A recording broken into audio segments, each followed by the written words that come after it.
Hello guys, आज आहे Sunday आणि मी तुम्हाला काल म्हटलं होतं की स्पेशल मेन्यू काहीतरी करू बा. सो केला आहे मी स्पेशल मेन्यू. आता वाजले 10ला 10 कमी आहे, थोडं लेट झालो पण काही प्रॉब्लेम नाही. स्पेशल मेन्यू आहे, मी तुम्हाला म्हटलं होतं. तर आता मी तुम्हाला दाखवतो स्पेशल मेन्यू काय आहे. तर आजचं स्पेशल मेन्यू आहे मटन, जिरा राईस, सलाद, मांडे.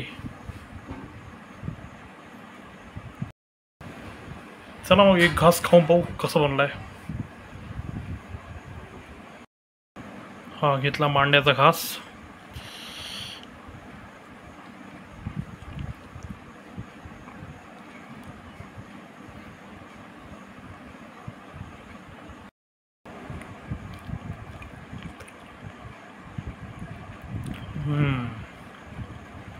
जबरदस्त.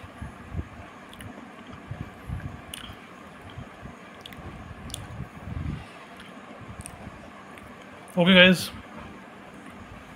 उद्या भेटू नवीन डिश सोबत. उद्या काय करायचं पाहू आपण. उद्या कोणतरी डिफरंट डिश करून पाहू. चला ओके बाय.